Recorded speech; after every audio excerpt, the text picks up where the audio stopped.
الفاتحة.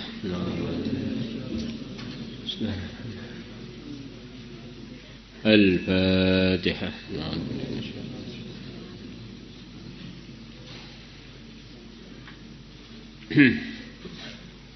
بسم الله الرحمن الرحيم.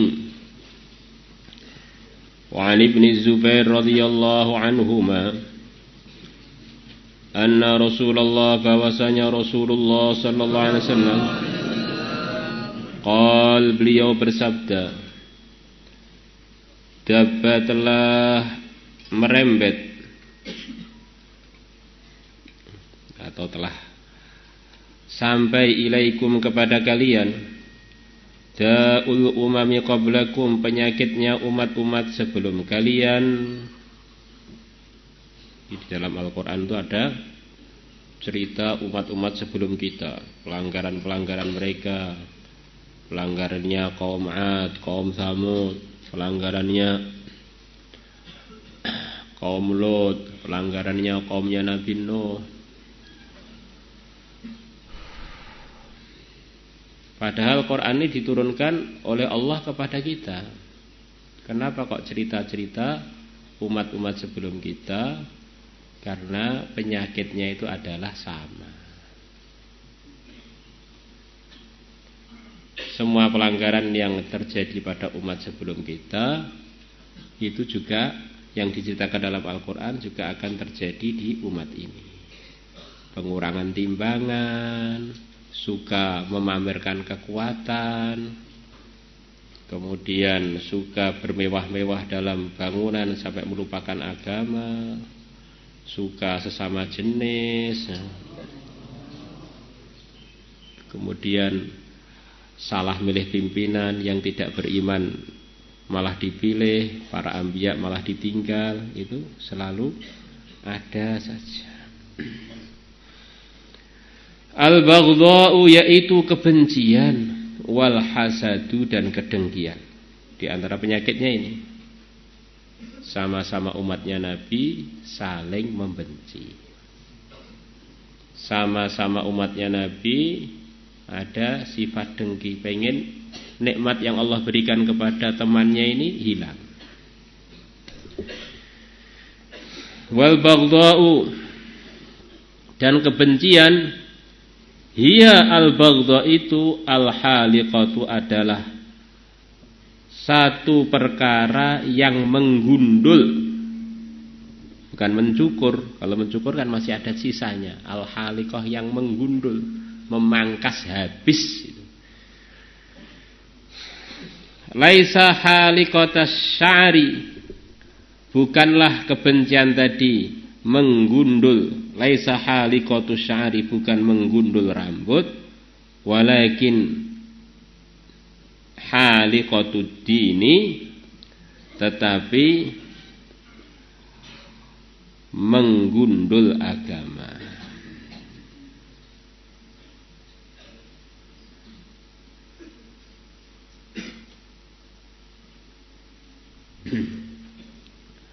Jadi orang itu kalau sudah benci kepada orang,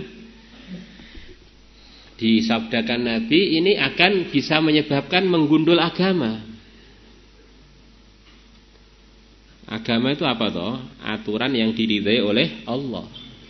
Di orang itu kalau sudah timbul kebencian dengan orang lain, itu dia akan sulit untuk mempraktekkan aturan-aturan yang diridhai Allah pada yang dibenci itu. Hak salam, hak bertetangga, hak bersaudara, hak berziarah, hak nafkahi, hak ukhuwah Islamiyah. Ya akhirnya antara dia dengan yang dibenci itu sudah nggak ada hubungan yang diridhai Allah lagi gitu. Jadi tergundul semua agamanya. Maka kita harus menjauhkan diri dari benci pada muslim. Orang itu memang biasalah beda pendapat, nggak cocok, beda selera, tapi jangan menyebabkan kita ini meneruskannya sampai ke kebencian. Sebagaimana orang lain berbeda dengan kita, kita pun juga suka berbeda dengan teman-teman kita. Ngapain kita tidak longgar di dalam menerima perbedaan tersebut? Ini kadang-kadang orang itu sebabnya kebencian itu diantaranya karena kurang dewasanya dia dalam menerima perbedaan. Walladzi nafsi biyadihi, demi zat yang diriku ada dalam kekuasaannya. La tadkhulunal jannata, kalian tidak masuk surga. Hatta tu'minu, sehingga kalian beriman. Wala tu'minuna, dan kalian tidak beriman dengan sempurna. Hatta tahabbu, sehingga kalian saling cinta mencintai.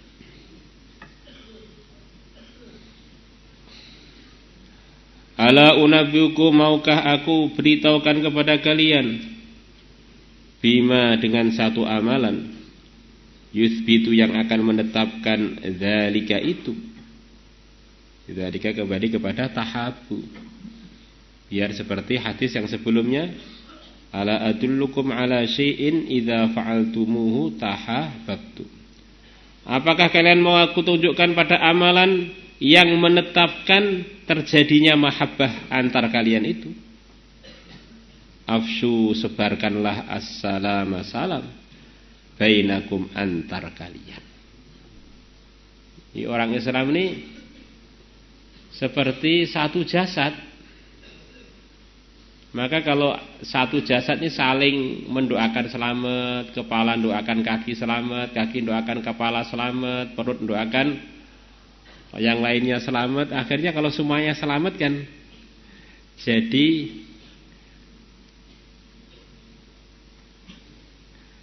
selamat semua, akhirnya jadi masuk surga semua. Maka sebetulnya kalau umat Islam dengan umat Islam itu saling mendoakan buruk atau bahkan saling melaknat, ini merugikan umat Islam sendiri. Karena kemerosotan pada umat Islam itu sama aja kemerosotan pada jasad kita sendiri ini. Sama-sama buka mulut untuk doa, kenapa kita tidak milih doa-doa yang baik? Yang mana doakan selamat itu diantara anugerahnya terjadi mahabbah. Mahabbah menguatkan iman. Iman itulah syarat masuk surga. Maka kita lihat orang itu sudah ngaji lama, belajar lama. Karena sebab kebencian, kadang-kadang omongannya ketika membicarakan yang dibenci itu seperti mulutnya nggak pernah sekolah. Yaitulah bukti bahwa kebencian ini melupakan pelajaran, melupakan persaudaraan, melupakan halal haram.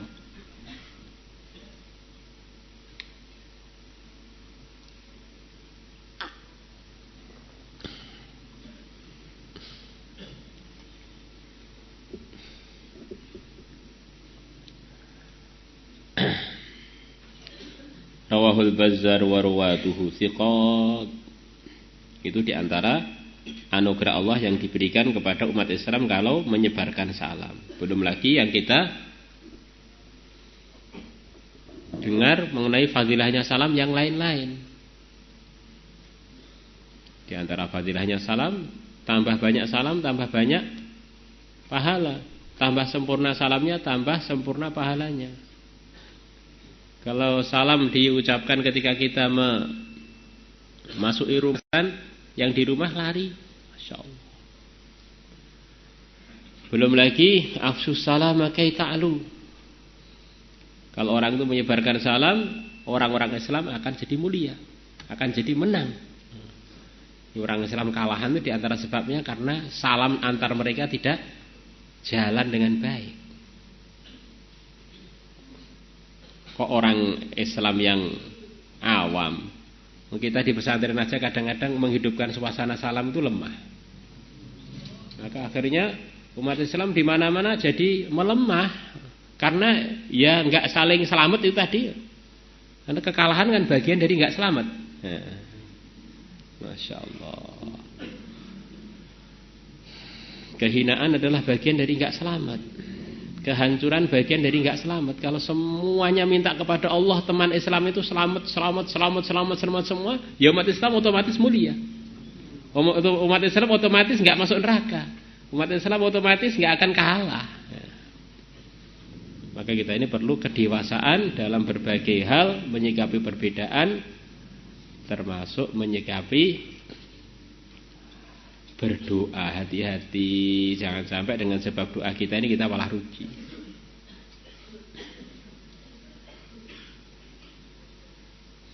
Dan ini tidak akan bisa direnungi dengan baik kecuali oleh orang-orang yang imannya lurus. Orang itu kalau imannya lurus, paham, mengucapkan salam begini ini memang menyenangkan Allah, karena dia minta kepada Allah pemilik semuanya supaya hambanya ini diselamatkan, Ya Allah mesti suka loh. Hamba itu ciptaannya Allah loh. Wabil khusus hamba yang beriman. Orang akan paham doakan buruk orang tanpa ada alasan yang dibenarkan agama itu, Masya Allah. Secara umum itu kan kita nggak sopan dengan ciptaan-ciptaan Allah kan.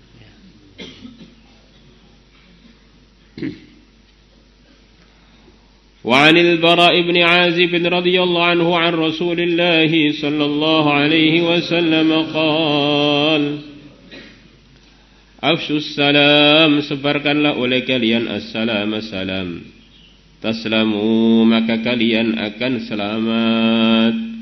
Rawahu Ibnu Hibban telah meriwayatkannya.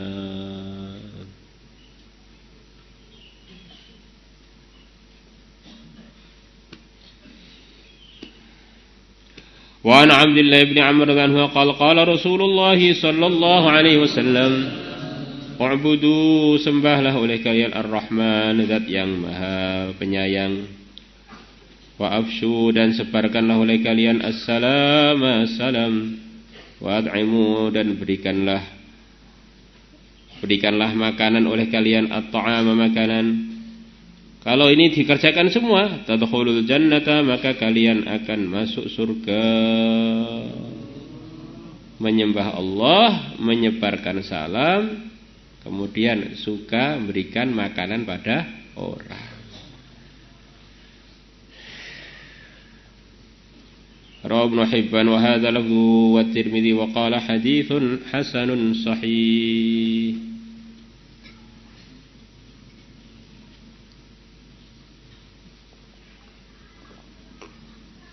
Salatullah salam